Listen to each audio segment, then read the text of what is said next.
बिस्मिल्लाहिर्रहमानिर्रहीम। बेटा welcome to lecture number 55। हमारा द रिवॉर्ड लेसन जो है वो चल रहा है, वो हम पढ़ रहे हैं। लेकिन उससे पहले जो है मैं आपसे एक पेपर डिस्कस करना चाहता हूँ। ज़्यादातर हमें मसाइल इस हवाले से बच्चों से रहते हैं कि जो हम आप लोगों को पढ़ाते वक्त या दौरान लेक्चर जो हैं इंस्ट्रक्शंस देते हैं regarding how to attempt your paper and what are the blunders and mistakes you would try your best to avoid. But on the part of students, it's really very discouraging for the teachers that they do not obey the instructions at all, and this thing certainly will result not only a bad impression on the paper checker, but at the same time you will tend to lose your marks as well. So here is the paper I want to discuss. नाम हम आप लोगों को नहीं बताएंगे बच्चों, किसका है ये पेपर। ये देखिए, सबसे पहले यहाँ इस बच्चे ने शुरू किया है। चलें ठीक है, आप ज़रा इधर आ जाएं, इस वाले सफ़े पे यहाँ आए। हमने आपसे कहा भी था बच्चों कि आप लोग जो है ये वाला साइन इंग्लिश में नहीं होता। हमने आपसे कहा भी था कॉलन के लिए ये साइन होता है। So what a bad impression you are living on your paper checker, yet that you do not know even the signs of Urdu and English. यहाँ देखें अगेन, यहाँ पर उसने लगा दिया। अब इसकी मर्ज़ी है। देखिए यहाँ इस बच्चे ने क्या किया है, यहाँ नहीं लगाया, यहाँ लगा दिया। खैर यहाँ पर मैंने इसको फुल मार्क्स किए हैं। यहाँ देखिए उसने ये लगाया हुआ है, ठीक हो गया। पहला वर्ड याद रखिएगा, जो आपका एक जुमला होता है वो हाफ मार्क का होता है। अगर आपने इसमें कोई भी गलती की तो वो गलत हो जाएगा। अब ये देखिए, डैम बच्चे ने लिखा dam should be built in PACS, बिल्कुल ठीक है। खाली जो सिंगुलर होता है बेटा प्लूरल्स का जो है वो आर्टिकल के बगैर जनरली नहीं होता, आपको ए या दा लगाना पड़ेगा उसको साथ। अच्छा ये गलती होगी, आई डैम केयर। अच्छा केयर के बाद ऑफ नहीं आएगा। इस स्टूडेंट ने याद किए हैं, जुमले याद करके लिखे हैं, लेकिन देखिए छोटी छोटी गलती इसके नंबर कट करने के बायस बन रही है। He is eligible for this post. अच्छा एलिजिबल की स्पेलिंग देखें, हालांकि वहाँ पे लिखे होते हैं जो आपको क्वेश्चन पेपर होता है। या अगेन देखें, ये बच्चा जो है सेमी कॉलन जो है वो यूज़ कर रहा है, ठीक हो गया। अच्छा हैंड राइटिंग में डबल टी लगा दिया, इस वजह से गलत हो गया। He is my elder brother, चलो ये ठीक है। He is elder then me, then के बाद जो है प्रोनाउन की सब्जेक्टिव स्टेट आती होती है, इस वजह से गलती होगी, ठीक हो गया। अब देखिए हमने आपको बताया है कि नाम कैसे लिखते हैं। हमने आपसे कहा था बेटा कि तमाम वर्ड्स इसमें कैपिटल लेटर से स्टार्ट होंगे, सवाए कोई हेल्पिंग वर्ब है, प्रेपोजिशन है, कोई आर्टिकल है, इनके सिवा बाकी तमाम वर्ड्स किससे स्टार्ट होंगे, कैपिटल लेटर से। अगेन देखिए यहाँ पर बच्चे ने इसको फॉलो नहीं किया। इधर आ जाए, मैंने आपसे कहा था कि जो इंट्रो होता है it should not exceed 10 lines. चलो 12 लाइन्स हो जाती हैं, कोई बात नहीं। ये देखिए ये बच्चा यहाँ से शुरू हुआ है और यहाँ तक जो है तकरीबन ये 29 लाइन्स बनती हैं। टोटली उसके अपोजिट जा रहा है इंस्ट्रक्शंस जो आपको दी गई हैं। इसके बाद ये बच्चा जहाँ से स्टोरी जो है वो लिखना शुरू हुआ है, ये जनाब यहाँ पे चलता है। अगेन मैंने आपको मना किया था स्टोरी में बेटा अपने कोट्स नहीं डालने। देखिए आपने कोट डाली हुई है। उसके बाद जो है यहाँ पे आ जाए। अब कुल ये यहाँ तक जो है ये 49 लाइन्स बनती हैं कुल जो है। यहाँ पर 29 लाइन्स की इसने स्टोरी लिखी है और 40 यानी कि इसमें से जस्ट 20 लाइन्स एक्स्ट्रा करके इन्होंने स्टोरी कंप्लीट कर दी। अब एग्जामिनर क्या नंबर देगा आपको कि 29 लाइन्स का इंट्रो है और 49 लाइन्स की स्टोरी है, तो you are living a very bad impression. फिर मैंने तर्जुमे में आपसे कहा था, मैंने कहा था बेटा धात की दुकान नहीं होती। आप लेक्चर सुनिएगा दोबारा गौर से, उस पर मैंने बताया था आपको, बताएं आपके मुआशरे में कौन सी धात की दुकान। मेरे इल्म में तो नहीं है, मैं तो 30-35-40 साल मेरी उम्र है, मैंने तो बेटा आज तक कहीं नहीं सुना कि धात की दुकान कोई होती है। फिर वही मिस्टेक जो है सब कुछ समझाने के बावजूद जो है। और उसके बाद ये देखिए एंड में खुराक और खाने में क्या फ़र्क है। देखिए खाना होता है एक टाइम का जो पका है आपका, खुराक होती है जो आप खा रहे हैं। आप दालें खा रहे हैं, आप सब्जियां खा रहे हैं, आप फल खा रहे हैं, आप गोश्त खा रहे हैं, ये आपकी खुराक है। और खाना जो आपका एक टाइम का पका है। अच्छा मैं सिर्फ डीप फ्रीज वाली खुराक खाऊंगा, वो खुराक वो तो खाना तो वो लेकर आई है बेटा। या तो लिखें खुराक में से खाऊंगा, फिर भी समझ आती है। तो इन छोटी छोटी चीज़ों का ख्याल रखा करें। आप लोग जानते हैं आप लोग कौन कौन से वर्ड्स जो हैं वो एवरीडे वर्डिंग के अंदर जो है वो यूज़ करते हैं। इंस्ट्रक्शंस तो दी गई हैं बेटा, उसको फॉलो किया करें।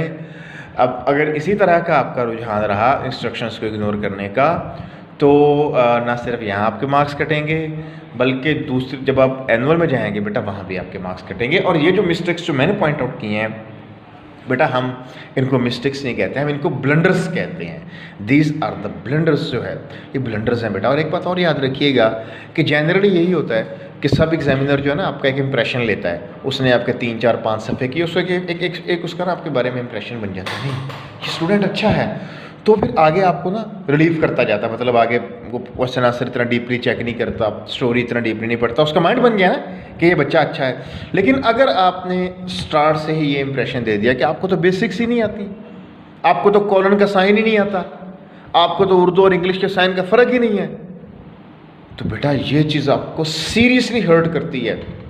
बच्चे अपनी तरफ से बहुत अच्छा पेपर करके आते हैं, जब आकर उनसे पूछा जाए हाँ भी तुम्हारे मार्क्स एनुअल में जब पेपर आता है, रिजल्ट आता है, तब उनसे पूछा जाए हाँ भी मार्क्स, उससे पहले जब पूछते हैं तो उनको पूरा यकीन होता है कि जिस तरह वो पेपर अटैम्प्ट करके आएंगे वो 90+ जाएंगे, लेकिन जब मार्क्स आते हैं वो 60s में होते हैं। तो this is really very hurting. ठीक है, तो छोटी छोटी चीज़ें आपको बार बार बताई गई हैं बेटा, नेक्स्ट टाइम आपने इन इंस्ट्रक्शंस को इग्नोर नहीं करना, और जैसे आपको पेपर बताया गया है वैसे अपने पेपर अटैम्प्ट करना है। ठीक हो गया। अच्छा, एक और हमें थोड़ा सा मसला ये है कि बच्चे बाज़ का पेपर इतनी जल्दी में अटैम्प्ट करते हैं। इस दफ़ा एक बच्चे ने बहुत जल्दी में पेपर अटैम्प्ट किया है, तो मैंने इसको 0 मार्क दिया है। पहले मैंने बड़ी मुश्किल से उसका एक सफ़ा पढ़ा है, दूसरा सफ़ा पढ़ा है, उससे आगे जब मुझसे नहीं पढ़ा गया तो फिर मैंने इसको क्रॉस करके 0 दे दिया। बेटा याद रखिए कि बेस्ट पेपर अटेम्प्टेशन क्या होती है, पेपर प्रेजेंटेशन क्या है कि जब सब एग्जामिनर आपका पेपर पढ़ने लगे तो उसको आपका एक एक लेटर समझ आए, उसको दिक्कत ना हो पढ़ने में, ये बेस्ट पेपर प्रेजेंटेशन होती है। पेपर प्रेजेंटेशन को फूलों से नहीं होती, कोई हाशियों से नहीं होती, बेटा याद रखिएगा। ठीक है, वो ठीक है आप एक्स्ट्रा लगा देते हैं, मार्कर का इस्तेमाल करते हैं, बहुत अच्छी बात है, आपने मार्कर का इस्तेमाल बहुत अच्छा किया है, आपने जो है हाशिए भी लगाए हैं, आप लोग जो है इंक का इस्तेमाल बड़ा खूबसूरत कर रहे हैं, लेकिन अगर आपकी हैंड राइटिंग जो एलिजिबल है तो आपका सारा इंप्रेशन जो है बेटा वो 0 हो जाएगा। ठीक हो गया। कभी भी जो है आपका पेपर देखकर ये तासुर ना मिले कि आपने ये पेपर बहुत विजलत में दिया है, ये आपके लिए बहुत ज़्यादा परेशानी का बायस बन सकता है। एनुअल में जो है सब एग्जामिनर जो बेटा वो आपके जब उसे पढ़ा ही नहीं जाएगा तो बेटा वो आपके मार्क्स को डिडक्ट कर लेगा। ठीक हो गया। बहुत ज़्यादा गैप भी नहीं देना, नॉर्मल गैप हो, हर लाइन के अंदर 5 से 6 वर्ड्स ये आइडियल हैं। ठीक है बेटा। बोल्ड इंक यूज़ किया करें, डार्क इंक यूज़ किया करें, जो है पेपर के ऊपर लिखी हुई अच्छी खूबसूरत लगे। जो है निब जो है पेन की वो थोड़ी मोटी होनी चाहिए। एक पेपर मैंने आज साइट पे किया था तो वो अभी मुझे मिला नहीं है फ़िलहाल, लेकिन फिर कभी दोबारा लेक्चर में मैं आपको वो दिखाऊंगा कि एक एक्चुअल जो पेपर प्रेजेंटेशन जिसे हम एक ऑर्डिनरी या हम जिसको हम रीज़नेबल पेपर प्रेजेंटेशन कहते हैं, जो सबके पहुंच में है, जो सबकी दस्तरस में है, वो किस तरह की होनी चाहिए वो भी बेटा आपको दिखाई जाएगी। ठीक हो गया।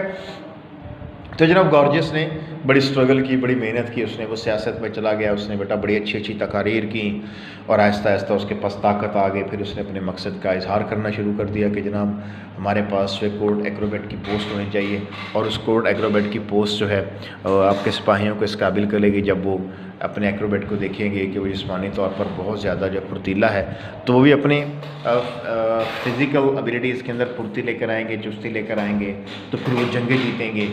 हमसाया ममालिक जो हैं वो उनके ख़िलाफ़ जो है खड़े नहीं हो सकेंगे। जब उनकी आज़ाद होंगे तो वो अच्छा काम करेंगे और इस तरह उनके मुल्क की शान अज़मत वो बढ़ जाएगी। तो उन्होंने इस असामी को तख्लीक कर दी है।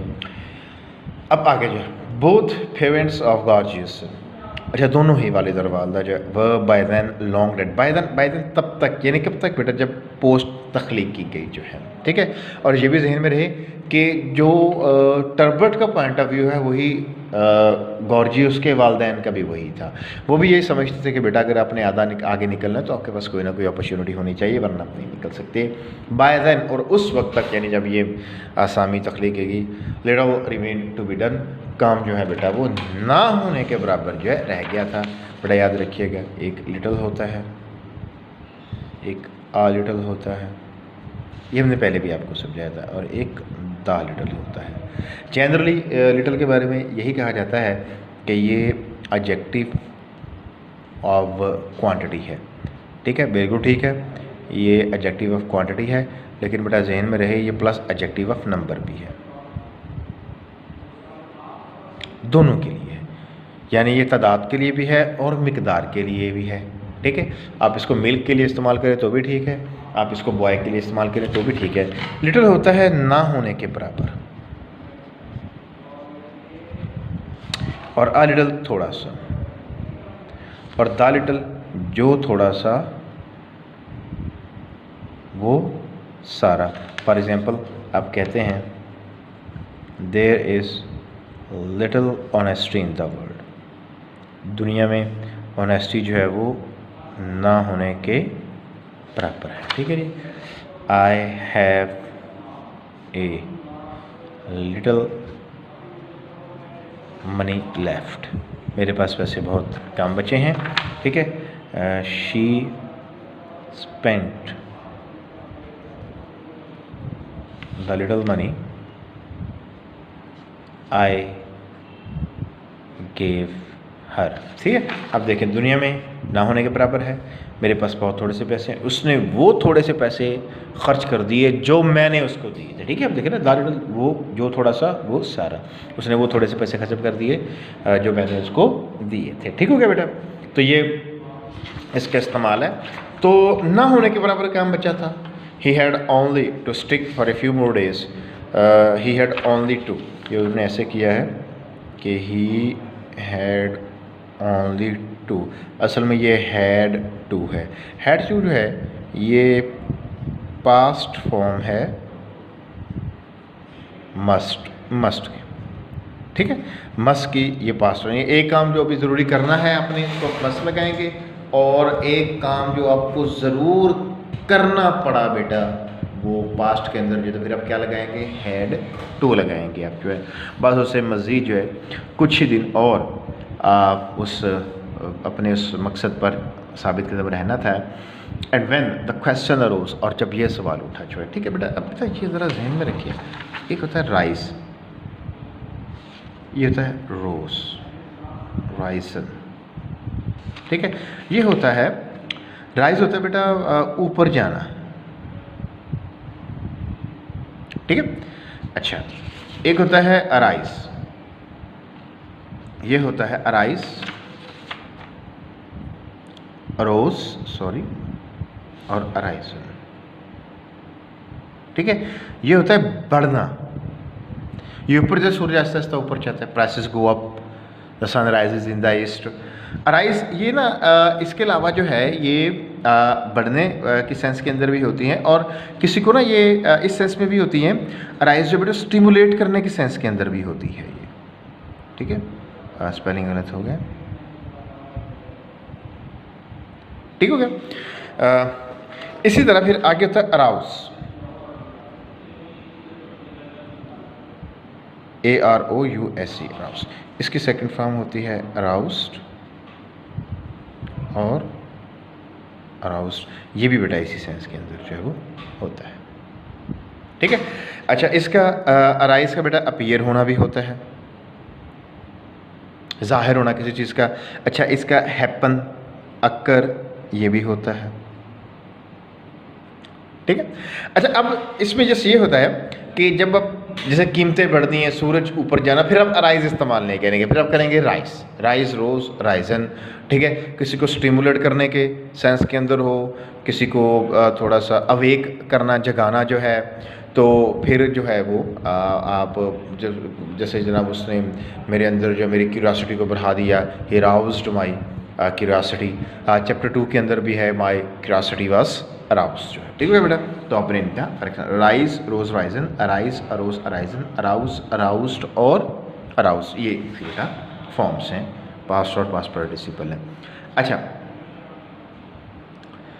And then the question arose, और जब ये सवाल उठा ऑफ चूजिंग एन एथलीट, कि किसको जो है एथलीट चुना जाए to fill the newly made post, इस नौज़ायदा असामी को पूरा करने के लिए, होम कुड दे चूज़, तो वो इसके अलावा किसका इंतखाब कर सकते थे।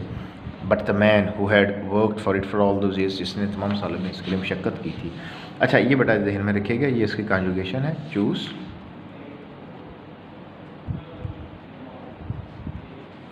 इसकी सेकंड फॉर्म होगी चोज, सिंगल ओ के साथ, और थर्ड फॉर्म चोजन, और बेटा इसकी ING present participle double O, क्योंकि जो प्रेजेंट पार्टिसिपल आप जानते हैं फर्स्ट फॉर्म के साथ वो आईएनजी का एडिशन होता है। तो कहते हैं कि और जब इस मुजाहिदा आसामी को पुर करने के लिए एक खिलाड़ी के इंतखाब का सवाल उठा तो वो उस आदमी के सिवा किसे चुन सकते थे जिसने इन तमाम सालों में बेटा इसके लिए मेहनत की थी। ठीक है। सो गॉर्जियस वाज अपॉइंटेड एक्रोबेट। हमने आपको बताया था ना, अपॉइंट और उसके ऑब्जेक्ट के दरमियान कोई ये जो है एज वगैरह का इस्तेमाल नहीं करते। He is appointed as, Urdu में तो कहते हैं ना बतौर, उसको जो है चीफ जस्टिस के तौर पर नामजद कर दिया गया, उर्दू में बेटा नहीं होता। हाँ, आगे जहाँ पर लगा रहे हैं उसके लिए टू की प्रेपोजिशन आप लगा सकते हैं।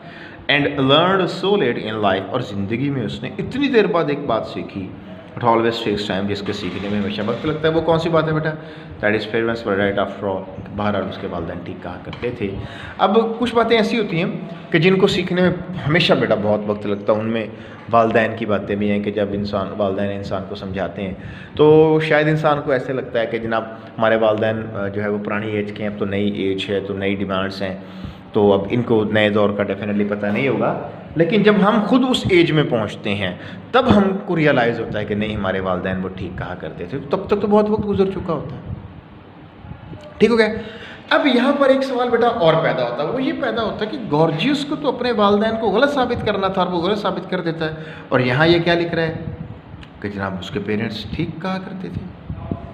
उसने तो बेटा अपने वालिदैन को गलत साबित कर दिया ना, उसके वालिदैन तो कहते थे ऐसा नहीं हो सकता, उसने तो करके दिखा दिया। बेटा मैं आपको समझाता हूँ, होता ये है कि गॉर्जियस को अपने इस मकसद की अटेम्प्ट करते करते करते तकरीबन 60 साल का अरसा लग जाता है। कितना बेटा? 60 साल। 16 बरस का था जब उसके जहन में ये मकसद समाया, 60 साल उसको लग गए, अब वो हो गया 76 ईयर्स। अब 76 ईयर्स ओल्ड के आदमी के लिए एथलेटिक रिप्रेजेंटेशन का ओहदा जो है कैसा होगा? आप तो कहेंगे वो तो कर ही नहीं सकता। और आगे जाके आप ये भी पढ़ेंगे कि गॉर्जियस तो चलने के लिए लाठी का सहारा लेता था। यानी बाज़ औक़ात आपकी ख्वाहिश का उस वक्त पूरा होना कि जब आप उस ख्वाहिश के काबिल ही नहीं रहते, आप उसको एंजॉय करने के, उससे महसूस होने के काबिल ही नहीं रहते, तो फिर उसका मिलना और ना मिलना क्या है बेटा? बराबर है। ठीक हो गया। अब फिर इस लेसन का मकसद क्या है यहाँ पे लिखने का? इस लेसन का मकसद बेटा ये है कि जब आप डिटर्मिन हो जाए ना, वो चीज़ आपको ज़रूर मिलती है। ये हो सकता है कि बेटा उसमें बड़ा वक्त लग जाए, हाँ, आपके पास डिटर्मिनेशन भी है और आपके पास अपॉर्चुनिटी भी है, फिर आपको टाइमली सक्सेस मिलती है। फिर आपको सक्सेस क्या मिलती है बेटा? टाइमली। एक बच्चा है जो घर का बोझ भी है और साथ में तैयारी भी कर रहा है जनाब एफएससी की, हो सकता है कि फर्स्ट ईयर ना निकल सके, second year, third year, fourth, बस 3, 4, 5, 6, 7, 8 साल बाद जाकर उसका कहीं वो लगता है, अगर इतनी अटैम्प्ट्स होती हैं तो फिर जाके वो डॉक्टरी के लिए जो है वो प्रोफेशन में आता है। लेकिन उसके बरक्स वो बच्चा जिसके पास बेटा अपॉर्चुनिटी भी है और घर का कोई काम भी नहीं है और वो रेजोल्यूट भी है, तो पहली ही अटैम्प्ट में वो निकल जाएगा। ठीक है। तो लेसन क्या है? Determination will win you everything even in the absence of opportunity, however it might take a time, and this time would be directly proportional to the magnitude of your goal. Time कितना लगेगा? जितना बड़ा गोल होगा बेटा उतना ही ज़्यादा time लगेगा। ठीक होगा। however determination and opportunity if together combined will are sure to bring us a timely success। अगर ये दोनों चीज़ें कंबाइन हो जाएं तो फिर कन्फर्म है बेटा इंशाल्लाह आपको टाइमली सक्सेस जो है वो नसीब होती है। It only remained then to inaugurate him, बस सिर्फ अब उसको इस आसामी पर फाइज करना बाकी था। याद रखिए इनॉग्रेट होता है इफ्तिताह करना, लेकिन आगे अगर किसी पर्सन के लिए हो तो इसका मतलब होगा उसको उस असामी पर फाइज करना। इसका मतलब इफ्तिताह करना नहीं होगा। बड़ा याद रखिएगा, आपने कभी सुना भी नहीं होगा फलां जगह किसी शख्स का इफ्तिताह है, इफ्तिताह बेटा पुलों के होते हैं, कॉलेजों के होते हैं, यूनिवर्सिटियों के होते हैं, एयरपोर्ट्स के होते हैं, ठीक हो गया। तो इंसान के इफ्तिताह नहीं हुए। And that is where I came on the scene. ख़ुद अब उनको जॉर्किस बता रहा है कि ये कहानी मैं इसका ख़ुद चश्मदीद हुआ हूँ, मैं खुद उस मुल्क में गया था। कब पहुंचा था? कहता जब तमाम ये वो बन गया था और बस उसकी जो है वो सेरेमनी एक बाकी थी, एक जो है उसकी जो एक पार्टी टाइप होने वाली बाकी थी। वैंडरिंग अबाउट यूरोप, जब मैं यूरोप की सैर करता था, as I used to do in those days, जैसे कि मैं करता था। दोज बेटा दूर के इशारे के लिए होता है और दीस करीब के इशारे के लिए होता है। When food used to be cheap and I was young, जब खुराक अर्जा हुआ करती थी और मैं नौजवान था। And could easily walk long distances, और मैं आसानी से लंबे मुसाफिरें पैदल तय कर लिया करता था, ठीक है। ये सोच की बात है जब मैं नौजवान था और खुराक अर्जा हुआ करती थी। अर्जा बेटा ऐसे लिखते हैं, ठीक है। खुराक अर्जा, अर्जा नहीं तो अब सस्ती लिख ले। जब खुराक जो है बेटा क्या होती थी? सस्ती हुआ करती थी और मैं नौजवान था और मैं आसानी से लंबे लंबे सफ़र पैदल तय कर लिया करता था। सो गॉर्जियस कब उस मुल्क में पहुंचा बेटा? जब वो नौजवान था और खुराक अर्जा होती थी और वो आसानी से लंबी मुसाफिरें पैदल तय कर लिया करता था। अच्छा, आई केम टू दैट कंट्री, मैं इस मुल्क में आया। And they were wonderfully friendly, और वो लोग हैरान कुन हद तक मिलनसार थे। अब देखिए मेरा फ्रेंडली किसको क्वालिफाई कर रहा है? देखो तो ये है, यहाँ पर क्या हुआ बेटा? एडजेक्टिव हुआ। And they let me see the great ceremony, और उन्होंने मुझे अजीम शान तकरीब देखने का मौका भी दिया। Which took place as soon after the creation of the post as Gorgeous uniform could be got ready, जो उस असामी की तख्लीक के उतनी देर बाद रखी गई जितनी देर में बेटा गॉर्जियस की वर्दी तैयार हो सकती थी, ठीक है। तो सेरेमनी में कितना वक्त रखा गया उसकी तख्लीक के बाद बेटा? जितनी देर में गॉर्जियस की वर्दी तैयार हो सकती थी, ठीक है बेटा। यहाँ तक मेरे ख्याल में काफ़ी है। हमारा लेक्चर 55 एंड हो गया यहाँ पे। पर जो इंस्ट्रक्शंस आपको दी हैं उसको अपने जहन में रखना है अच्छी तरह, ठीक हो गया। आप ज़रा इसकी मुहावरा ट्रांसलेशन सुन लें। Both parents of gorgeous were by then long dead, तब तक गॉर्जियस के दोनों ही वालिदैन मुद्दत हुई वफ़ात पा चुके थे। By then little remained to be done, he had only to stick for a few more days to that wild idea of his. And then when the question arose of choosing an athlete to fill the newly made post, whom could they choose but the man who had worked for this for all those years? और तब काम ना होने के बराबर रह गया था, उसे बस अब चंद ही दिन मज़ीद अपने उस जनूनी मौक़िफ़ पर साबित कदम रहना पड़ा। और तब जब ये सवाल उठा कि इस नुज़ायदा आसामी को पुर करने के लिए किस खिलाड़ी का इंतखाब किया जाए, तो वो उसके सिवा या उस शख्स के सिवा किसको मुंतखब करते जिसने इन तमाम सालों में इसके लिए सख्त मेहनत की थी। और बेटा वो कौन था? वो गॉर्जियस था। So Gorgeous was appointed acrobat to the court, चुनांचे गॉर्जियस को दरबार में बाजीगर तयनत कर दिया गया। And learned so late in life but always takes time that his parents were right after all, और उसको ज़िंदगी में इतने अरसे बाद वो बात समझ आई जिसको समझने में हमेशा वक्त लगता है कि बहरहाल उसके वालिदैन ठीक कहा करते थे। It only remained then to inaugurate him, तब सिर्फ उसको सामने पर फायज करना बाकी रह गया था। And that's where I came on the scene, और ये वही जगह है जब मैं, ये वो मुकाम है जब मैं वहाँ पर आया। Wandering about Europe as I used to do in those days when food used to be cheap and I was young and could easily walk long distances. और ये तब की बात है जब, और ये वही मुकाम है जब मैं यूरोप की सैर करता करता उस जगह पहुंचा, जैसा कि मैं इन दिनों किया करता जब खुराक अर्जा थी और मैं नौजवान था और मैं आसानी से लंबी मुसाफतें पैदल तय कर लिया करता था। I came to that country and they were wonderfully friendly, मैं उस मुल्क में आया तो उसके लोगों को मैंने हैरान कुन हद तक मिलनसार पाया। And they let me see the great ceremony, और उन्होंने मुझे वो अजीम शान तकरीब देखने की इजाज़त भी दे दी। It should place as soon after the creation of the post as Gaudius' uniform could be got ready, जो उस असामी की तख्लीक की उतनी देर बाद रखी गई जितनी देर में बेटा गॉर्जियस की वर्दी तैयार हो सकती थी, ठीक हो गया बेटा। अब ज़रा आ जाते हैं इसके सिनोनिम्स के ऊपर।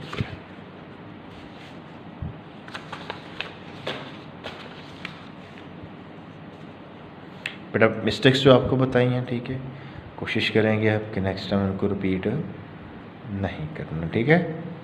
और जो जिस रूल को बार बार आप डिसोबे करेंगे तो बेटा आपको जो है याद रखिएगा, उसके लिए जो है फिर नंबर आपके घटेंगे। स्टिक हम पहले लिख चुके हैं। चूज बेटा इंतखाब करना,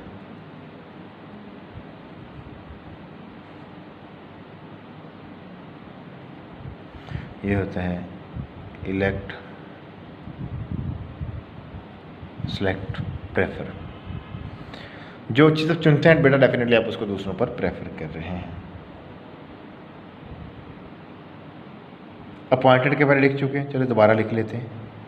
अपॉइंट, तकर्री करना, ये था नॉमिनेट, सॉरी नॉमिनेट, डेजिग्नेट। ठीक हो गया।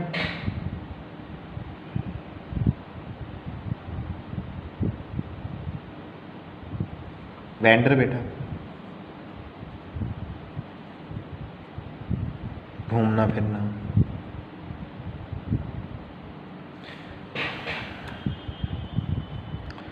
रोम।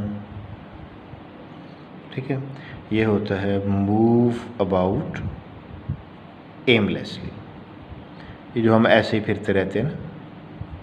ठीक है, आप इसको स्ट्रोल भी कह सकते हैं। ठीक है, चीप बेटा सस्ता कहते हैं, अर्जा लो प्राइस्ड। ठीक है,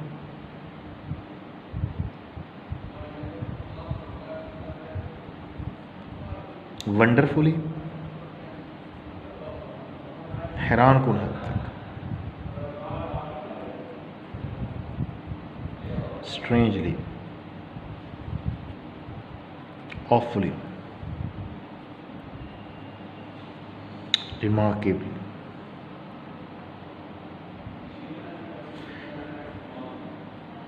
friendly, मिलनसार। ठीक है, मिलनसार क्या होता है बेटा? Amiable, amicable, caring. फ्रेंड जो होते हैं बेटा वो बड़े केयरिंग होते हैं, लविंग होते हैं। Take place,